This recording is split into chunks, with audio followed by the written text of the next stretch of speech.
Anong mga pagkain ang kailangang iwasan ng mga patients na may pre-diabetes? Sa mga pasyenteng may pre-diabetes at diabetes, wala naman po tayong pinagbabawal. Lagi nating sinasabi, you can eat everything basta in moderation. Kailangan po ba nating alisin totally ang carbohydrates sa ating diet? Hindi naman po. Sa katunayan, carbohydrates pa rin po ang pinakamalaking source ng ating energy sa isang araw. So atin lamang pong bawasan ang carbohydrates. Huwag po nating aalisin. Parte pa rin ito ng ating daily diet. Atin pong tandaan na ang pagkain po ng ating utak at puso ay sugar. So hindi po dapat tayo nagno-no carbohydrates diet. Kailangan pa rin po natin ng carbohydrates, bawas lamang po. Hindi rin po namin nire-recommend ang mga no carb o low carbohydrate diet na nagmumukha na pong ketogenic diet. Ibig sabihin, ito po yung diet na ang taas na po ng protein at taba pero hindi na po halos sila kumakain ng carbohydrates. Bagamat bababa naman po ang sugar level po ninyo, ang problema naman po ay ang pagtaas ng serum creatinine o yung sa kidneys at pagtaas naman po ng lipid profile o cholesterol ng ating katawan. So, ang amin pong nire-recommend ay calorie reduction. Bawasan lamang po natin ang kain. You can eat everything basta in moderation. Hello everyone, welcome to my journey. Life with rice, without rice.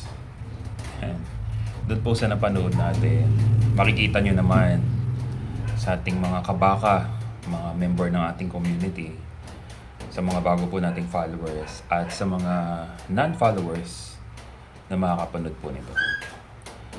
Based po sa nakikita ninyo, sa nakita at napanood ng sambayan ng Pilipino, sa panig ng mundo, napanood ang sinabi ng doktor na yun. Paano pa talaga gagaling ang ating mga kababayan na itinatakta talaga sa ating kaisipan na wala na talagang chance na gumaling ang isang taong may diabetes. Para sa karamihan, para sa kaalaman ng mga eksperto, pag ikaw ay nagkaroon ng diabetes, that is irreversible. Imposible na po talagang gumaling. Kaya napakadami ko pong kilalang mga doktor na talagang umaasa na lang talaga sa gamot. Buong pamilya nila diabetic at para sa kanila, ang mahalaga, nakakain nilang lahat in moderation, in balanced diet. Pero yung papangarapin pang gagaling pa ba? Parang wala na po yan sa kaisipan po nila sapagkat paano pang gagaling, lahat ng pwedeng kainin ay kakainin nila. At ito pa yung nakakatawang part sa ating mga viewers. Pinaka nakakatawang part ay binigyan pa talaga nila ng diin na mahirap gawin at umaasa sa carnivore diet or ketogenic diet at lalong higit sa low carb diet.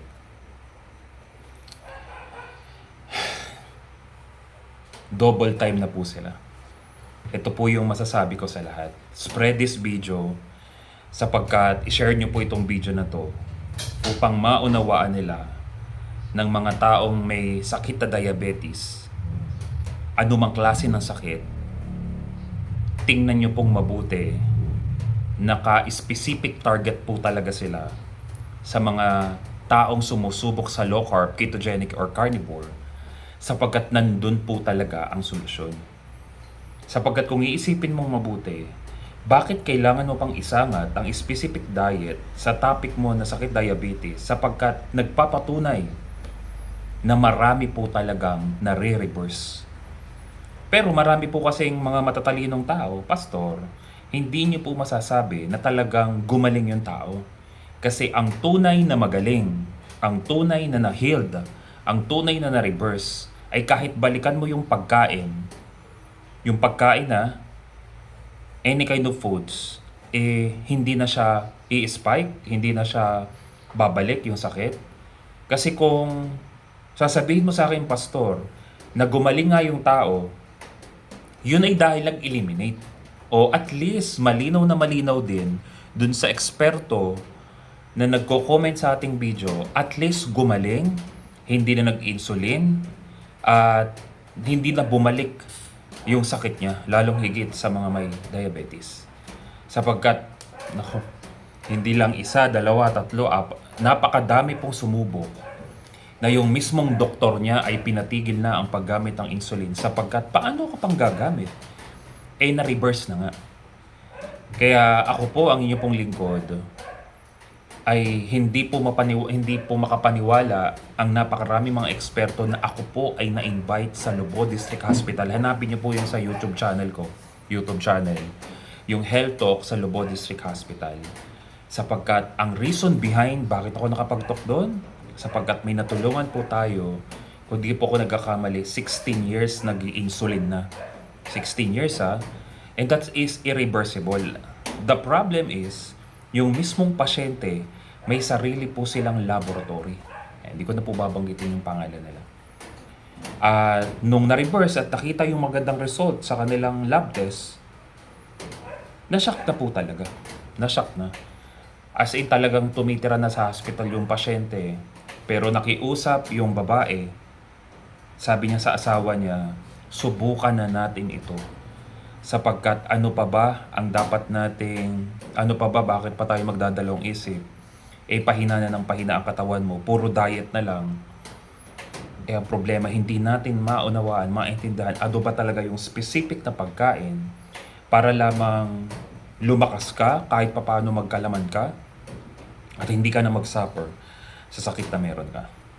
Ito malupit.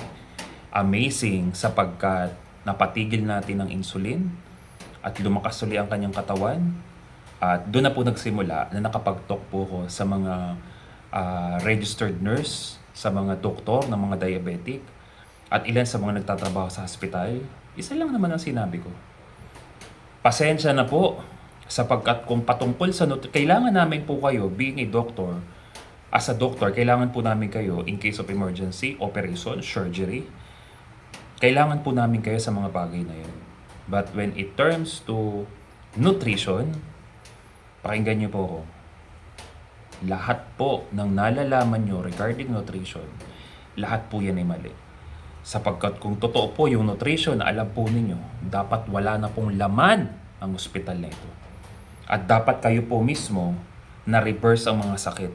Diba? Kaya po ako nandito sapagkat kaya kong patunayan na na-reverse po yung sakit ng isang tao. Pero tatandaan nyo, babalik uli yun the moment na tumikim ka uli ng mga pagkain na alam mo naman na naging dahilan ng pagkasira ng sistema ng iyong katawan. Kaya itong napanood po natin na video, desperate moves. Very desperate na. Trying to demonize a lot of people regarding this diet. But being a pastor, I am completely honest that all kinds of sickness and diseases can be reversed. Think about it. God bless everyone.